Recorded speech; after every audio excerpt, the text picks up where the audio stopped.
जी, तो दोस्तों आज के iFactner के लर्निंग वीडियो ट्यूटोरियल में हम देखेंगे कि इंग्लिश के वर्ड चार्ट के एज अ नाउन क्या मीनिंग होते हैं और चार्ट को हम एज अ वर्ब किन मीनिंग में यूज़ करते हैं। इस काम के लिए हम इंग्लिश में कुछ सेंटेंसेस बनाएंगे और उनकी ट्रांसलेशन करेंगे।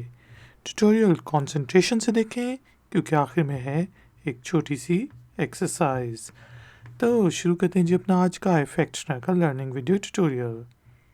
दोस्तों, चार्ट को हम हिंदी और उर्दू में चार्ट कह सकते हैं।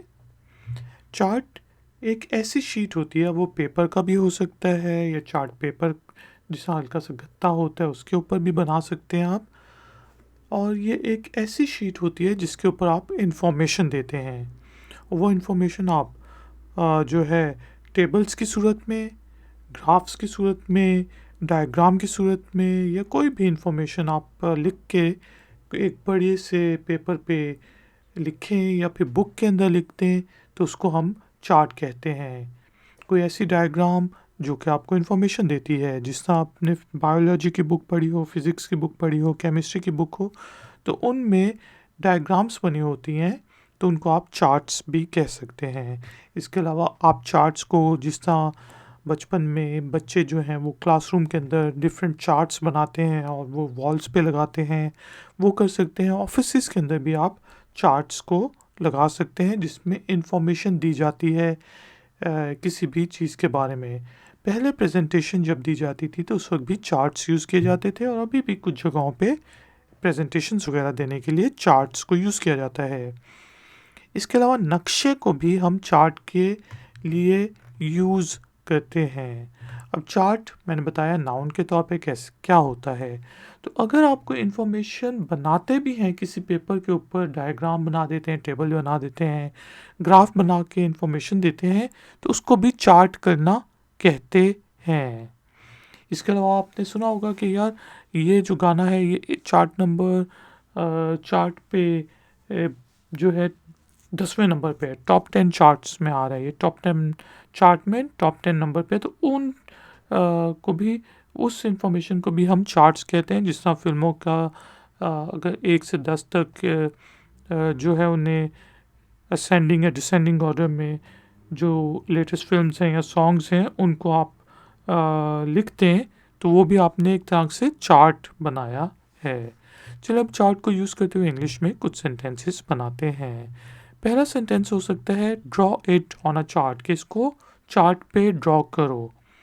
कोई भी आपने चीज़ समझाने की कोशिश करें, मैं कहता हूँ यार हाँ बड़ा अच्छी जो है ये आपने इन्फॉर्मेशन दी है, आपका आइडिया बड़ा अच्छा है, draw it on a chart, इसको चार्ट पेपर के ऊपर ड्रॉ करो, किसी पेपर के ऊपर, बड़े से पेपर पे ड्रॉ कर दो। या फिर इसी चीज़ को हम अगर वर्ब के तौर पे यूज़ करें तो हम कहते हैं चार्ट इट अप, कि भाई इसको चार्ट पेपर पे ड्रॉ कर दो।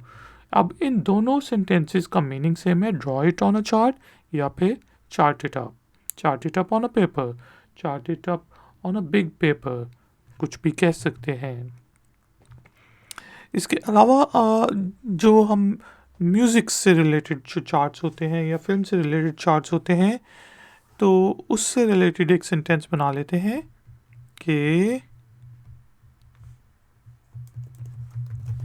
This website features top 10 music charts, कि भाई ये वेबसाइट के ऊपर टॉप 10 म्यूज़िक चार्ट्स आपको मिलते हैं कि टॉप 10 इस वक्त म्यूज़िक में कौन से गाने चल रहे हैं। This website features top 10 music charts. तो दोस्तों, उम्मीद है कि आपको इंग्लिश के वर्ड चार्ट का मीनिंग समझ आ गया होगा। टाइम हुआ है एक्सरसाइज का। तो एक्सरसाइज के तौर पे आपने इंग्लिश के वर्ड चार्ट को यूज़ करते हुए इंग्लिश में एक छोटा सा सेंटेंस बनाना है और उसे नीचे दिए गए कमेंट्स बॉक्स में पोस्ट कर देना है। हम इससे कोई पॉइंट आउट कर देगा अगर उस सेंटेंस में कोई गलती हुई। वीडियो पसंद आई है तो लाइक का बटन ज़रूर प्रेस करें, हो सके तो वीडियो को शेयर भी करें। अगर आप नए हैं तो चैनल की सपोर्ट के लिए और नई नई नोटिफिकेशंस के लिए चैनल को सब्सक्राइब करके बेल आइकॉन को प्रेस कर दें। क्वेश्चंस और कमेंट्स के लिए आप हमेशा की तरह कमेंट्स बॉक्स को यूज़ कर सकते हैं। कोई भी क्वेश्चन हो तो आप पूछ सकते हैं। Thank you very much for joining me. मिलेंगे एक और नए वीडियो ट्यूटोरियल में। Until then, take care, keep learning, keep enjoying. Good day.